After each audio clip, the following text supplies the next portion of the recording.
नमस्कार, मैं अंजलि मिश्रा और स्वागत है आपका हमारे चैनल में। महाराष्ट्र की उद्धव ठाकरे सरकार में मंत्री और राष्ट्रवादी कांग्रेस पार्टी के जो नेता है नवाब मलिक, उनके अंडरवर्ल्ड डॉन दाऊद इब्राहिम की गैंग के साथ संबंध का जो मामला है वो निकलकर सामने आया। इस बात को कोर्ट ने भी स्वीकार कर लिया और इसके बाद इस मामले को लेकर महाराष्ट्र के पूर्व मुख्यमंत्री और भाजपा नेता देवेंद्र फडणवीस ने उद्धव ठाकरे सरकार पर जमकर निशाना साधा। उन्होंने कहा कि मुख्यमंत्री ऐसे मंत्री के साथ काम करना चाहते हैं जो कि दाऊद से संबंधित है। साथ ही साथ उन्होंने कहा कि देवेंद्र फडणवीस ने कहा कि डी गैंग के साथ नवाब मलिक के सभी संबंध इस आरोप पत्र में उजागर हो रहे हैं। बावजूद इसके सरकार उनको बचाना चाहती है। अभी भी वो मंत्रिमंडल में बने हुए हैं जो कहीं ना कहीं मुख्यमंत्री ऐसे मंत्रियों के साथ काम करना चाहते हैं जो मंत्री दाऊद से संबंधित है। ये तब उन्होंने फिर उसके बाद कहा कि हमारे संज्ञान में एक बात और आई कि 2 साल से ये सरकार ओबीसी आरक्षण के लिए शाही डेटा बनाने के लिए कोई प्रयास नहीं कर रही है, लेकिन दूसरी जगह अगर देखें तो सरकार नवाब मलिक को कैबिनेट में रखने के लिए संघर्ष कर रही है जो डी गैंग से जुड़ी जेल में है। देवेंद्र फडणवीस ने कहा कि अगर शाही डेटा इकट्ठा करने के लिए इससे आधा प्रयास भी किया होता जितना नवाब मलिक के लिए कर रहे हैं तो ओबीसी आरक्षण खत्म नहीं होता।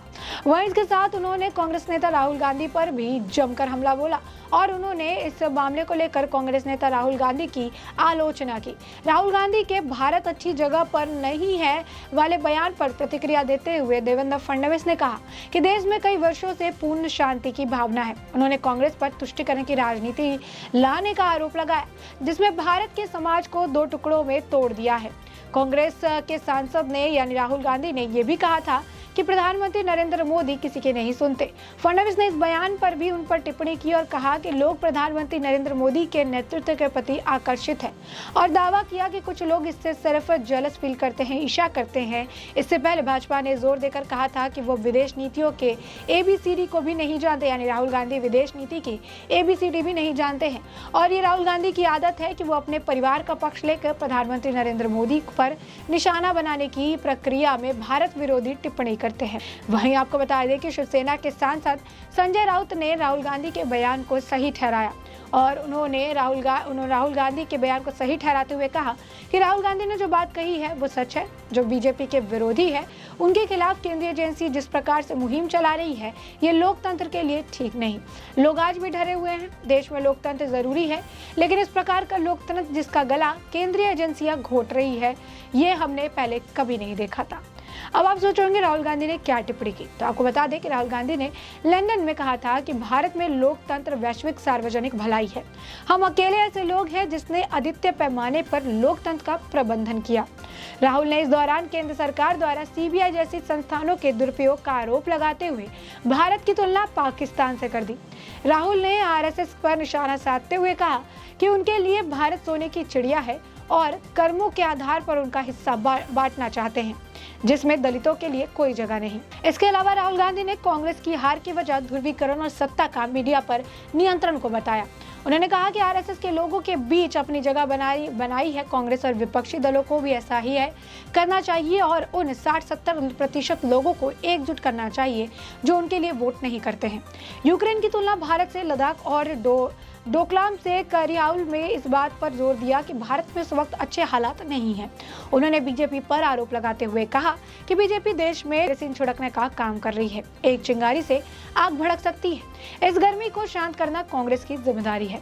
वहीं बात करें नवाब मलिक की, तो महाराष्ट्र में कैबिनेट मिनिस्टर नवाब मलिक की मुश्किलें बढ़ती नजर आई।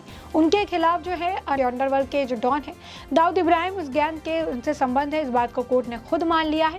कुछ दिनों पहले ही नवाब मलिक के खिलाफ ईडी ने चार्जशीट दाखिल की थी जिसमें यह आरोप लगाया गया था कि गोवावाला कंपाउंड की जमीन को हासिल करने के लिए एनसीपी के नेता नवाब मलिक ने साजिश रची थी। उन्होंने हसीना पारकर के साथ कई बार मीटिंग की और मनी लॉन्ड्रिंग भी की थी। अदालत की इस कार्रवाई के बाद मलिक की मुश्किलें बढ़ती हुई नजर आई और ईडी ने आरोप लगाया कि हसीना पारकर, श्रद्धा शाह अली खान और साथ ही मलिक ने भी मीटिंग की थी। उन पर यह भी आरोप लगाया है कि वो सलीम पटेल, हसीना पारकर, सरदार शाह अली खान के संपर्क में है। दाऊद गैंग से संबंध रखकर मलिक ने गोपवाला कंपाउंड की जगह हासिल की थी। नवाब मलिक को ईडी ने फरवरी महीने के गिरफ्तार किया था और उस समय अदालत ने जेरा के दौरान ईडी के मलिक पर अंडरवर्ल्ड से संबंध रखने और टेरर फंडिंग का आरोप लगाया था। ईडी ने तब अदालत से कहा था कि नवाब मलिक के underworld don Dawood Ibrahim gang के साथ गुर्गों के संबंध है, साथ ही उनका हवाला जैसी अवैध गतिविधियों के सीधा संबंध है। ईडी ने कहा था कि मामले की जांच होनी बहुत जरूरी है और इसीलिए नवाब मलिक की कस्टडी उन्हें मिलनी चाहिए, तभी मलिक और अंडरवर्ल्ड से संबंधों का खुलासा हो सकेगा। नवाब मलिक ने खराब सेहत का हवाला देते हुए अदालत में जमानत की कई अर्जियां लगाई थी। अदालत ने इन अर्जियों को नामंजूर या खारिज कर दिया था। अदालत ने नवाब मलिक को राहत देते हुए कहा था कि उन्हें मुंबई के निजी अस्पताल में अपना इलाज करवा सकते हैं। अदालत ने ये रियायत नवाब मलिक को कुछ दिनों के लिए ही दी थी। नवाब मलिक का किडनी की समस्या से परेशान बताए जा रहे हैं। यह कुर्ला के किसी अस्पताल में इलाज करवाने के लिए भर्ती भी हो सकते हैं। सेशन कोर्ट की विशेष अदालत ने महाराष्ट्र सरकार में मंत्री नवाब मलिक के खिलाफ दायर ईडी के चार्जशीट का संज्ञान लेते हुए बड़ा फैसला लिया और उन्होंने ये मान लिया कि नवाब मलिक के डी गैंग के साथ संबंध थे। हसीना पारकर, शाह अली खान, कई सारे लोगों से कई बार उन्होंने मीटिंग की, मनी लॉन्ड्रिंग में भी शामिल थे और इस पर लगातार प्रतिक्रिया देखने के लिए मिली, चाहे वो भाजपा नेता कृष्ण सवैया की हो या फिर महाराष्ट्र के पूर्व मुख्यमंत्री देवेंद्र फडणवीस की हो। अब लगातार महाराष्ट्र में सियासी घमासान देखने के लिए मिल रहा है और नवाब मलिक के इस्तीफे की मांग एक बार फिर तेज होती नजर आई। हमने सुबह ही आपको इस खबर को बताया था और कहा था इस पे जो भी अपडेट आएगी हम आपको बताएंगे। फिलहाल की अपडेट यही है कि देवेंद्र फडणवीस नवाब मलिक को लेकर तंज कसते नजर और एक बार फिर उन्होंने यही बात कही कि कैबिनेट मंत्री उन्हें बनाए रखने के लिए महाराष्ट्र के महाविकास आघाड़ी की सरकार की तरफ से जद्दोजहद की जा रही है, काफी मेहनत की जा रही है ताकि नवाब मलिक को किसी तरीके से बचाया जा सके। और ऐसे सिचुएशन में जब नवाब मलिक को इस्तीफा लेना चाहिए, ऐसे माहौल में भी नवाब मलिक को मंत्री बनाए रखने की मजबूरी आज के वक्त में महाविकास आघाड़ी की समझ नहीं आ रही है। अब नवाब मलिक को लेकर एक बार फिर देवेंद्र फडणवीस ने इस्तीफे की मांग को उठाया है। एक बार फिर उन्होंने कहा है कि दाऊद के साथ नाम जुड़ने वाले मंत्री के साथ बाकी कैबिनेट के मंत्री और महाविकास आघाड़ी की सरकार आखिर क्यों काम करना चाहती है। अब ये जानना भी दिलचस्प होगा कि इस पर और अब महाविकास आघाड़ी की सरकार की तरफ से क्या कुछ प्रतिक्रिया देखने के लिए मिलती है।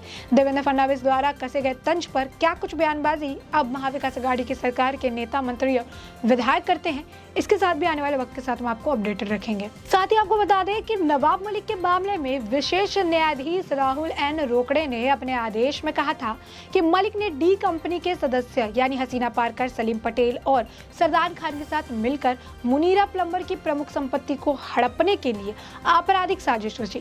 कोर्ट ने यह भी कहा कि इसी से जुड़े प्रथम दृष्टता सबूत की आरोप सीधे जानबूझकर मनी लॉन्ड्रिंग अपराध में शामिल है, इसीलिए वो पीएमएलए की धारा 3 और 4 के तहत आरोपी है। मलिक के खिलाफ ईडी के आरोप पत्र में यह भी कहा गया था कि मलिक ने एक सर्वेक्षण के माध्यम से गोवावाला परिसर में अवैध किराएदारों का सर्वेक्षण किया था और सर्वेयर के साथ समन्वय के लिए सरदार शाह अली खान की मदद ली थी। ईडी ने अपने आरोप पत्र में कहा था कि मलिक ने हसीना पारकर, जो कि दाऊद इब्राहिम की बहन है, और सरदार खान के साथ उस कंपाउंड पर कब्जा करने के लिए मीटिंग की थी। ईडी ने सरदार खान के उस बयान को भी चार्जशीट का हिस्सा बनाया जिसमें सरदार ने कहा था कि मुनीरा प्लम्बर की ओर से गोवा वाला कंपाउंड का किराया लेने वाला उसका भाई रहमान था। नवाब मलिक ने कथित तौर पर अपने भाई असलम मलिक के माध्यम से गोवा वाला परिसर के कुल्ला जनरल स्टोर पर कब्जा कर लिया था। ईडी ने चार्जशीट में बताया कि 1992 की बाढ़ के बाद स्टोर बंद कर दिया गया था। बाद में असलम के नाम पर इसकी किराएदारी की नियमित कर दिया गया था। आरोप यह भी है कि नवाब मलिक ने सॉलिडस इन्वेस्टमेंट के जरिए गोवा वाला कंपाउंड को हड़पा था। चार्जशीट में कहा गया था कि सरदार खान ने ईडी को यह भी बताया कि नवाब मलिक, असलम मलिक और हसीना पारकर के बीच कई बार मीटिंग हुई, कई बार उनसे काम किया गया और कई बार इस मीटिंग में मौजूद रहे। आपको बता दें कि सरदार शाह अली खान 1993 के विस्फोट के मामले में औरंगाबाद जेल के आजीवन कारावास की सजा काट रहा है। अब ऐसे में इस पूरे मामले पर लगातार प्रतिक्रिया देखने के लिए मिल रही है। फिलहाल के लिए हमने आज इस मामले से जुड़ी हुई अपडेट से आपको रूबरू कराया और अब इस पूरे मुद्दे पर आपकी भी जो राय हो हमें कमेंट सेक्शन में कमेंट करके जरूर बताएं।